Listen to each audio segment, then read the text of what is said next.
okumanya obumanyi akazannyo ffe tutuna butunuzi bwe tuti nogano kigenda kubeera bwetu wano kigenda okumanya manya akazannyo. Nina wano Jamiru kwoli kuno mukwano gwange Brenda olina okubanga kwoli kuno. Nagula ettaka of recent eryali awe Ssekiwunga estate yaffe esembyeyo. Omwami aliwo abakuumire yagula ewali wasooka yenyiri yazoko baka kasanaga haja abaguzize ettaka $5,500,000 naye estate ya wano zine ziri opposite bazitunze 7,500,000 ne mutandika okwebuuza haja afunira muwa. The networking I got, the exposure geneteesemu, character gyentunze mu bantu, empeesa abantu ebintu ne bwemba sirina ssente. Nina nambaazi zammwe muli bayitirivu nti ne bwentuunanga ndyako $3,300,000 ettaka mudduka mulimalawo mu lunaku lumu. My formula of okusuubula ndala nnyo. Ate nawe nongulako already ng'oli mu profit ya 20 million. Mukubireko sala abawe kubaagulawo mulabeko ko is understanding. Tewali mundu yali gwe nali nguzeeko ttaka n'entuukawo nga tammanyi ammanyi agibakaluba. That is a bigger compound when it comes kutegeera business. Nsiiba nsomesanga bino mmanyikiddwa. Omuntu amanyi tolina wogenda kuddukira ne customer akuwa ssente amanyi tolina wogenda kuddukira. Omusiru ng'abeereyo nga nvuma ekisajja ekigagga ekitava ku social media nina kyemmanyi kyotamanyi. Kyova olaba results zange zikyukamu. Twekuumira mu kumanya ate tukkirize ng'ekitono kye tumanyi. Gye tukoma okukkiriza nti tumanyi kitono ogenda kuyiga bingi. Thread of gold eyita mu bwongo bw'omuntu nga togimanyi. Olowooza lwaki bannemeddwa okunkuba? Agenda alaba oba naseera agenda okutuukayo nga siseeranga. Nvaako ku live kuno.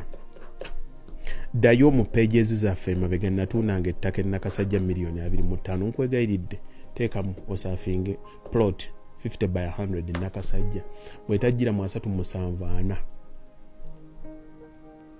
abazisookako okuzigula wali ku gundi. That is, we are talking about only 2 years ago. Abasooka okungulako wali ku kesisi bagula $2,500,000. You are talking about 40 million. These are facts. Biri wansi. Senga yagula 10.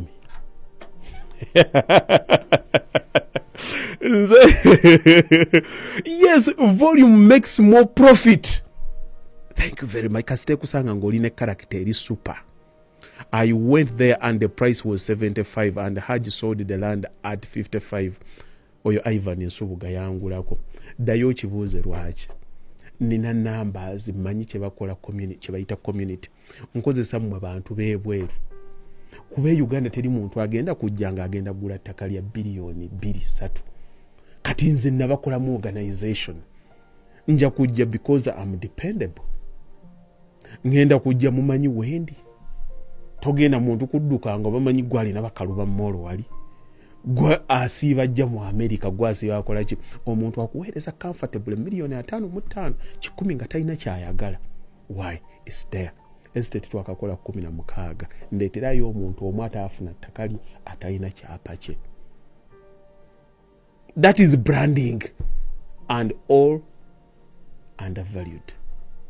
You buy ng'ogula mu atenzo already oli agamba haja afuniramu haja mba nafunye siri mwana wa jjajjaawo ndi mu business nkola ne business yange nkola gye njikola ya bwongo nnyo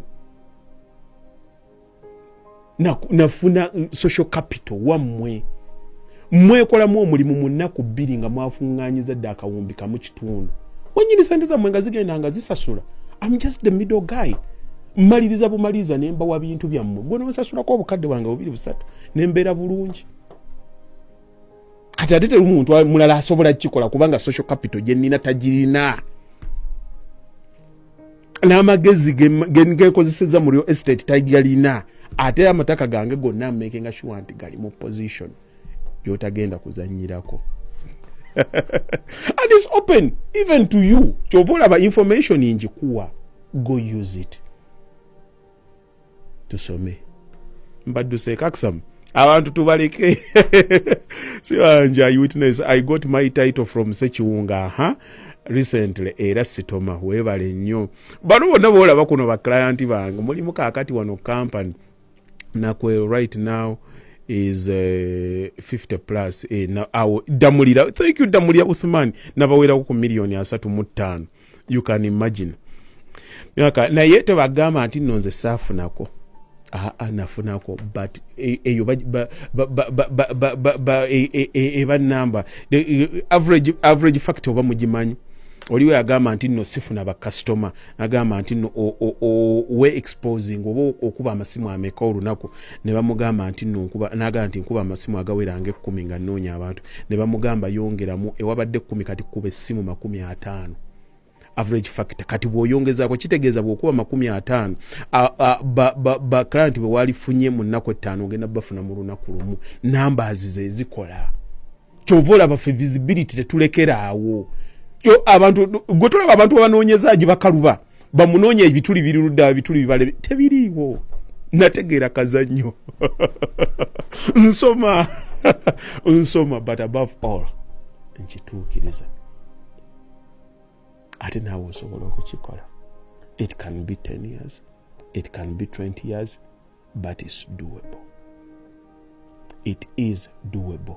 Abantu be Uganda twemanyiza nnyo ekyokukwata sente z'abantu ne tudduka ogezi wala. Nalubudde was sold at 40 million.